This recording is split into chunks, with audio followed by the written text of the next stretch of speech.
Radhe Radhe friends, welcome to my YouTube channel best knowledge. First of all please don't forget to like and comment my video. So आज हम पढ़ेंगे BSc first semester में maths की second book integral calculus chapter number 4 rectification का lecture number 4। जी हाँ, lecture number 4। इसके 3 lectures हो चुके हैं। अगर आपको इसके प्रीवियस के लेक्चर्स देखने हैं तो डिस्क्रिप्शन में उसकी बनी बनाई प्लेलिस्ट का लिंक है, आप वहाँ से जाकर मेरे प्रीवियस के लेक्चर्स देख सकते हैं। साथ ही साथ इसके जो प्रीवियस के चैप्टर्स हैं 1, 2, 3 उसके भी लेक्चर्स अगर आपको देखने हैं तो उसी प्लेलिस्ट में आपको उस लेक्चर्स के भी वीडियोस मिल जाएंगे। साथ ही मैं आप लोगों को बता दूं जिससे आपको कन्फ्यूज़न नहीं हो, बीएससी फर्स्ट सेमेस्टर में मैथ्स की 2 बुक लगी हुई हैं, जिसमें से फर्स्ट बुक है differential calculus and the second book is integral calculus. Differential calculus के लेक्चर्स भी मेरे चैनल पर अवेलेबल हैं, आपको मिल जाएंगे, वो कंप्लीट हो चुकी है। तो डिस्क्रिप्शन में उसकी भी प्लेलिस्ट का लिंक है, एक ही प्लेलिस्ट है, उसमें फर्स्ट बुक और सेकेंड बुक के लेक्चर सारे ऐड हैं, तो आप वो देख सकते हैं। अगर आपको डिफरेंशियल कैलकुलस के किसी चैप्टर, एक्सरसाइज, क्वेश्चन, कुछ भी टॉपिक को देखना है तो आप देख सकते हैं। चैप्टर नंबर 4 रेक्टिफिकेशन, मैं आपको यही एडवाइस करूंगी, अगर आपने इसके प्रीवियस के 3 लेक्चर्स नहीं देखे हैं तो देख लीजिए, क्योंकि तीनों लेक्चर में काफ़ी सारी इंपॉर्टेंट चीज़ें मैं बता चुकी हूँ। और ये वाला लेक्चर समझना है तो आपको प्रीवियस वाला लेक्चर ज़रूर देखना होगा। It means third lecture, because third lecture इस लेक्चर से लिंक है। थर्ड लेक्चर में कंप्लीट नहीं हो पाया था सब कुछ, तो इस लेक्चर में हम कंप्लीट करेंगे, इसलिए आप थर्ड लेक्चर देख लें। तो मैं आपको थर्ड लेक्चर दिखा देती हूँ एक बार। ये था इसका थर्ड लेक्चर, जिसमें हमने इंट्रिंसिक इक्वेशन सीखा था। इंट्रिंसिक इक्वेशन क्या होती हैं? इंट्रिंसिक इक्वेशन होती हैं जब आपकी इक्वेशन या फॉर्मूला कह लीजिए, कुछ भी कह लीजिए, इंट्रिंसिक इक्वेशन जब आपको एस और साई में दिखती हैं, ठीक है, तो एस और साई में दिखती हैं, उसके बेसिस पे मैंने यहाँ पर 2 फॉर्मूले बताए थे, एक कार्टेशियन फॉर्म में और एक पोलर फॉर्म में। 2 फॉर्म में बताए थे, एक कार्टेशियन फॉर्म में और एक पोलर फॉर्म में। ये देखिए फॉर्मूले लिखे हुए हैं, इन दोनों फॉर्मूलों को अच्छे से याद कर लीजिए। तो इसका जो थर्ड लेक्चर था, उस लेक्चर में हमने कार्टेशियन फॉर्म से रिलेटेड एक क्वेश्चन करना सीखा था। तो आज हम पोलर फॉर्म से रिलेटेड एक क्वेश्चन करना सीखेंगे, जो कि रह गया था। कार्टेशियन फॉर्म क्या होती है? जब आपकी इक्वेशन एक्स और वाई में होती है तो वो कार्टेशियन फॉर्म में कहलाती है, ठीक है।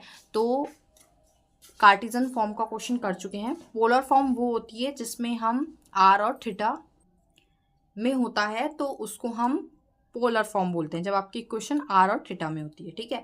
मैंने यह भी बताया था कि आप कैसे पहचानेंगे कि आपको कौन से फॉर्मूले का यूज़ करना है। जब आपके क्वेश्चन में एक्स और वाई दिखेगा तो आप कार्टेशियन फॉर्म के फॉर्मूले का यूज़ करेंगे, जब आपको क्वेश्चन में आर और थीटा दिखेगा तो आप पोलर फॉर्म का यूज़ करेंगे। तो आज हम पोलर फॉर्म से रिलेटेड एक क्वेश्चन करते हैं।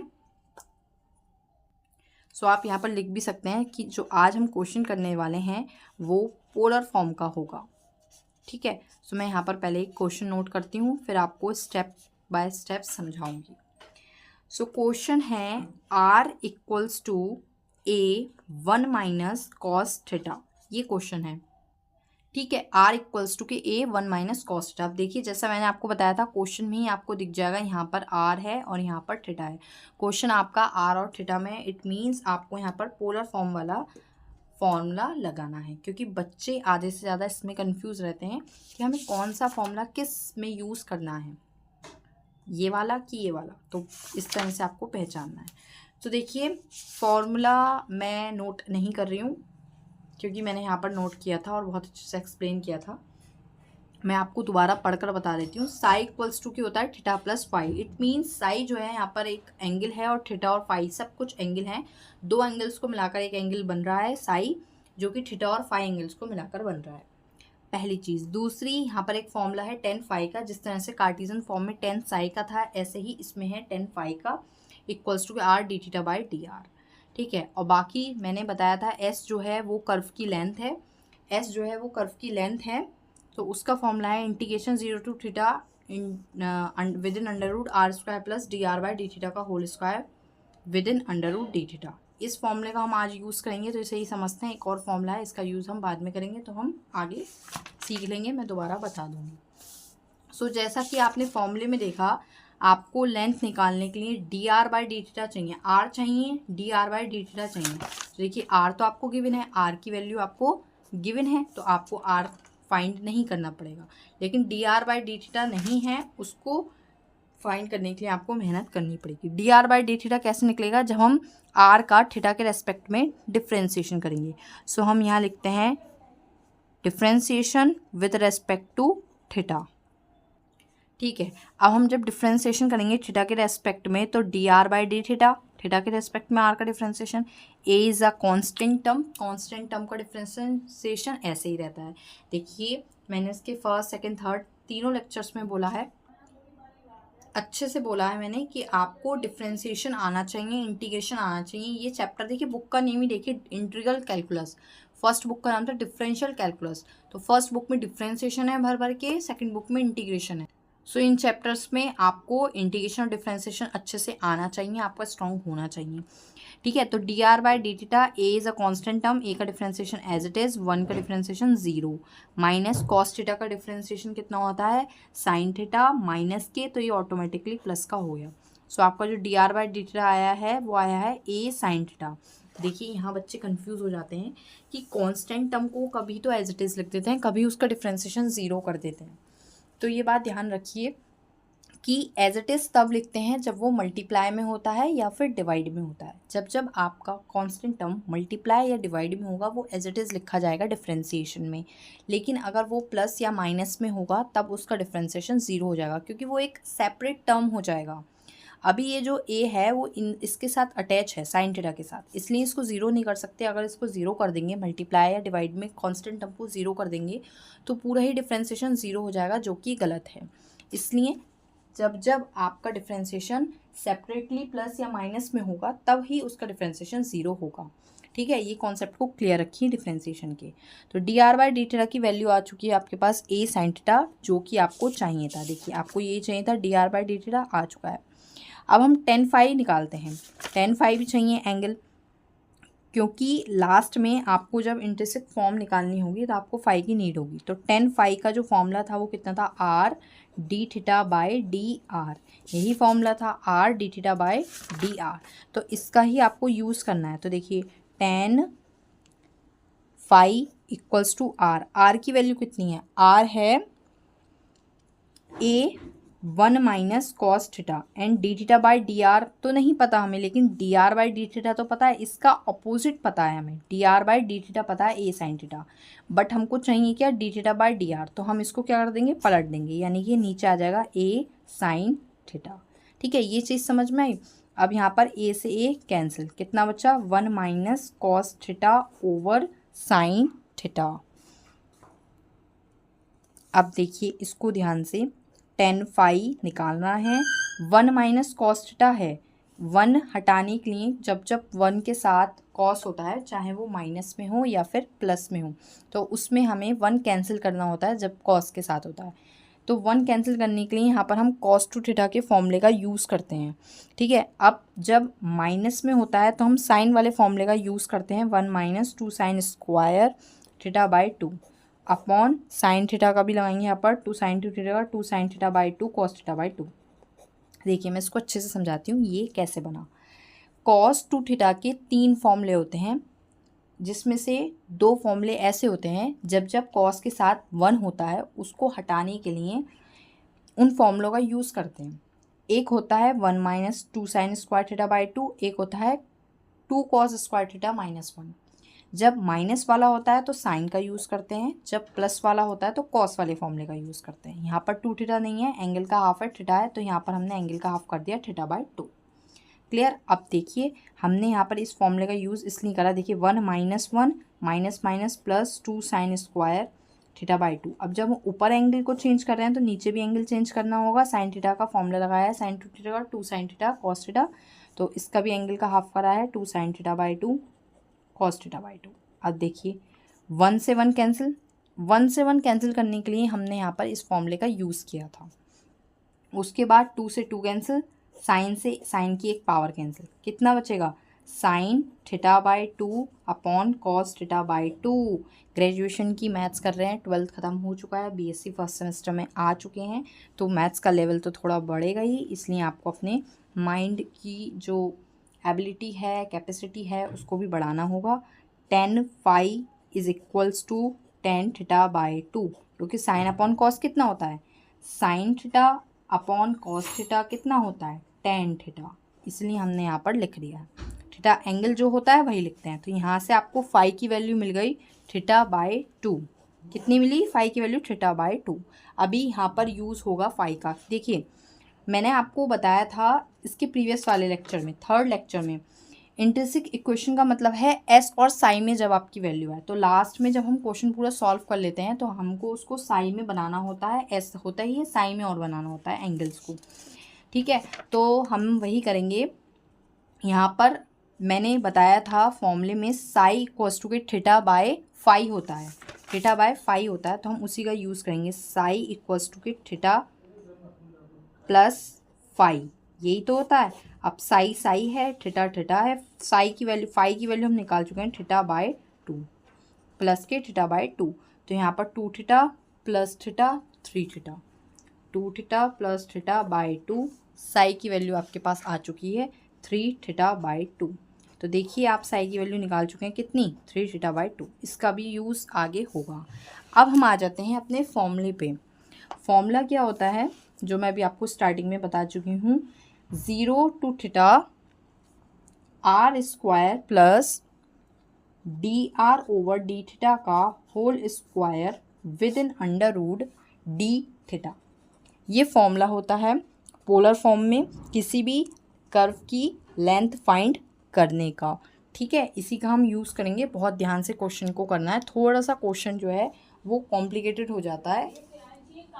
अब देखिए s equals to integration 0 to theta, limit as it is चलती रहेगी। जब हम इंटीग्रेशन करेंगे तब हम लिमिट लगाएंगे। आर स्क्वायर, आर की वैल्यू कितनी है a 1 minus cos theta, a 1 minus cos theta का होल स्क्वायर, बिकॉज यहाँ पर स्क्वायर है, plus d are by D theta. D R by D theta हमने फाइंड किया था अभी, ये D R by D theta की वैल्यू a साइन थीटा, तो यानी कि a साइन थीटा और इसका भी होल स्क्वायर, तो इस पर भी square within under root D theta. ठीक है, कोई डाउट नहीं होना चाहिए, वैल्यूज़ रखना है फॉर्मूले में सिर्फ, और कुछ नहीं कर रहे हैं। एस 0 टू थीटा, इसका स्क्वायर ओपन करेंगे, ए स्क्वायर 1 माइनस कॉस थीटा का होल स्क्वायर प्लस ए स्क्वायर साइन स्क्वायर थीटा, सिर्फ और सिर्फ स्क्वायर हमने यहाँ पर ओपन किया है within under root. Under root को लगाना ना भूलें। 0 टू थीटा लिमिट। यहाँ पर देखिए, यहाँ पर हम क्या करते हैं, यहाँ पर हम A square as it is है, यहाँ पर 1 माइनस कॉस थीटा का होल स्क्वायर को ओपन कर लेते हैं, ए माइनस बी का whole square, A square plus B square minus 2ab, 1 plus cos square minus cos theta plus A square sine square theta as it is and D theta within under root. Step by step बता रही हूँ, बिल्कुल confusion नहीं होना चाहिए। S equals to 0 to ए। अब हम इस ब्रैकेट को ओपन करते हैं, ए से ए स्क्वायर से अंदर मल्टीप्लाई करा के, ए स्क्वायर बन जाए a square cos square theta minus 2a square cos theta. मैंने क्या किया, ए स्क्वायर के अंदर मल्टीप्लाई करा दी है सारे टर्म से, प्लस ए square sine square theta, last वाला टर्म एज इट इज़ चलता आ रहा है स्टार्टिंग से, d theta within under root. ठीक है, s equals to integration 0 to a square as it is, a square cos square, A square sine square, कितना हो जाएगा, a square cos square theta plus A square sine square theta. चलो मैं direct नहीं बता देती, लिख देती हूँ। और यहाँ हो जाएगा a square cos square theta minus 2a square cos square theta को साथ में, a square cos square theta minus 2a square cos theta साथ में within under root D theta. S equals to limit 0 to a square as it is है, इन दोनों में से मैं ए कॉमन ले रही हूँ, ए स्क्वायर इन दोनों टर्म्स में से, तो अंदर बचेगा cos square theta plus sine square theta. Clear. और इन दोनों टर्म्स में से मुझे क्या कॉमन दिख रहा है, मुझे दिख रहा है कॉमन, एक मिनट, यहाँ पर देखिए a square cos square theta plus A square sine square theta साथ में, केवल और केवल ये बचा माइनस के 2a स्क्वायर कॉस थीटा। एक बार ये वाला टर्म मैंने यहाँ पर 2 बार लिख दिया है। ठीक है, तो ये वाला टर्म एक बार ही आएगा, यहाँ पर केवल और केवल माइनस के 2a स्क्वायर कॉस थीटा आ जाएगा, जो कि मैं यहाँ पर अभी एज इट इज़ लिख देती हूँ। ठीक है, D theta within under root. बिल्कुल स्टेप बाय स्टेप बता रही हूँ, बिल्कुल भी कन्फ्यूज़न नहीं हो, बच्चा कन्फ्यूज हो जाता है। A square plus A square, देखिए cos square plus sine square कितना होता है 1, ठीक है, into 1 minus 2a square cos theta bracket close d theta within under root. अब देखिए यहाँ पर बन रहा है a square plus A square 2a square minus 2a square cos square theta within under root D theta 0 to a। इतना कोई step by step बताता नहीं, डायरेक्ट बताता है, बच्चा कंफ्यूज हो जाता है कहाँ से क्या आ गया। 2a स्क्वायर दोनों में कॉमन दिख रहा है, मैंने कॉमन ले लिया, अंदर बचा 1 minus cos theta within under root D theta. अब देखिए s है, लिमिट 0 to a है, a स्क्वायर में क्या कर रही हूँ, अंडर रूट से बाहर ले जा रही हूँ और इंटीग्रेशन से भी बाहर, क्योंकि वो कॉन्स्टेंट टर्म है, एज इट इज़ रहेगा। केवल और केवल क्या बचेगा 2 1 minus cos theta d theta within under root under, ठीक है। अब देखिए यहाँ पर पुराना काम होगा, यहाँ पर मैंने अभी आपको बताया था 1 माइनस कॉस थीटा को किस तरह से बनाया था, 1 minus 1 minus 2 sign square theta, फिर कैंसिल कर दिया था 1 से 1, ये प्लस का 2 साइन स्क्वायर थीटा बाई 2 हो गया था। सो यहाँ पर 1 माइनस कॉस थीटा को मैं डायरेक्ट क्या लिख सकती हूँ, 2 sign square theta by 2। 1 minus cos theta को लिख सकती हूँ 2 साइन स्क्वायर थीटा बाई 2। कैसे लिख सकती हूँ, यहाँ पर अभी मैंने बिल्कुल प्रीवियस में बताया था, within under root D theta और इंटीग्रेशन 0 to a। अब देखिए s इक्वल्स टू के, देखिए 2 to 4 sine square theta by 2 d theta within under root. Under root से जब बाहर निकलेगा तो 4 का हो जाएगा 2 और साइन स्क्वायर का केवल बचेगा sign theta by 2 d theta integration 0 to a, और बाहर a चल रहा है, a आपको ध्यान रखना है, बाहर इंटीग्रेशन से a चल रहा है 0 to a, यहाँ पर भी a चल रहा है, ठीक है। अब देखिए मैं नेक्स्ट पेज पर बता देती हूँ। अब इंटीग्रेशन क्या बचा, देखिए s equals to a integration 0 to a और कितना बचा 2 sine theta by 2 sine theta by 2 d theta. इसका आपको इंटीग्रेशन करना है, तो सिंपल है, साइन थीटा का डिफ्रेंसिएशन कॉस थीटा, एंगल ऐसी 2 as it is, theta by 2 का एक 2 और आ जाएगा और साथ में लिमिट लग जाएगी 0 to a और बाहर एक a भी चल रहा है।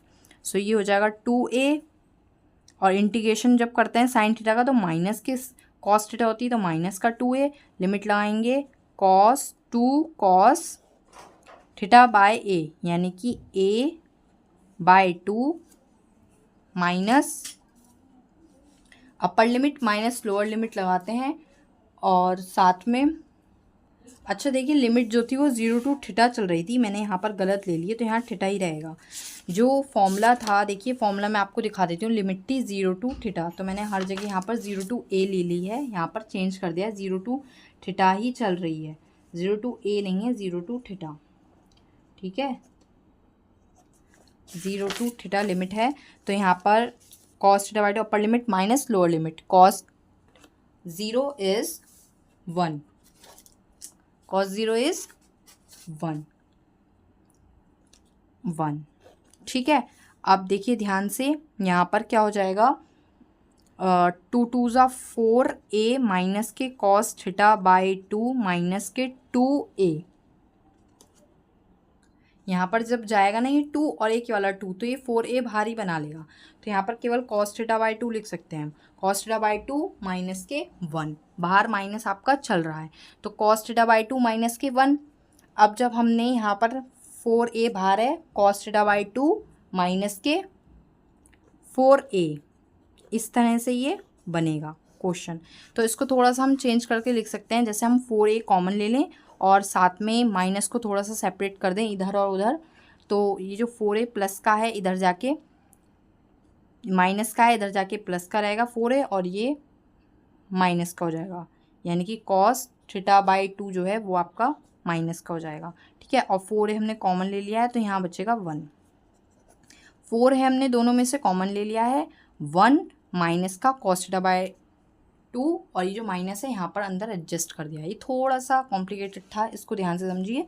अब देखिए यहाँ तक आ गया है आपका 4a एज इट इज़ है, 1 एज इट इज़ है, माइनस cos थीटा बाई 2 के बदले हम साई लगाएंगे, तो मैंने अभी आपको बताया था साई की वैल्यू कितनी है 3 थीटा बाई 2, तो यहाँ से जब हम थीटा की वैल्यू निकालेंगे तो आएगा 3 साई बाय 3, थीटा बाय 2 की वैल्यू निकालेंगे, साई बाय 3 आएगी यहाँ से, साई इक्वल्स टू के 3 थीटा बाय 2 था, यहाँ से हम थीटा बाय 2 की वैल्यू निकालेंगे तो आएगा साई बाय 3। तो थीटा बाय 2 के प्लेस पर हम लिख सकते हैं साई बाय 3। तो यहाँ से आपको आंसर मिल गया है। देखिए फिर से एक ही क्वेश्चन में 3 बार फिर से बन गया 1 minus cos theta. 1 minus cos theta को लिख सकते हैं 4a तो एज इट इज़ है, क्या लिखते हैं 2 साइन स्क्वायर और एंगल का हाफ करेंगे, तो एंगल का हाफ करेंगे इस तरह से, समझे। 1 माइनस कॉस, मैंने बताया था कॉस के 3 फॉर्मूले होते हैं, जब 1 हटाना होता है तो साइन वाला लगता है, साथ में 2 लगता है, 2 4 ज़ा 8a sine square Sai bye 6। तो ये हो गया इसका आंसर, जो कि आपको लेंथ इसकी निकालनी थी, s इक्वल्स टू के 8a sine square Sai bye 6। ठीक है, तो काफ़ी डिफिकल्ट क्वेश्चन था ये, कॉम्प्लिकेटेड। यहाँ पर देखिए स्टार्टिंग में मेरे से लिमिट में मिस्टेक हो गई, बट क्लियर कर दिया। फिर लास्ट में यहाँ पर भी थोड़ा सा कन्फ्यूजन हो गया था, अब क्लियर हो गया कॉन्सेप्ट बिल्कुल। आई होप आपको क्लियर हो गया होगा, लेकिन फिर भी कोई डाउट हो तो मेरे को कमेंट बॉक्स में ज़रूर बताएं, मैं क्लियर कर दूँगी। Thank you friends, please share, like and comment more more more. Radhe Radhe friends.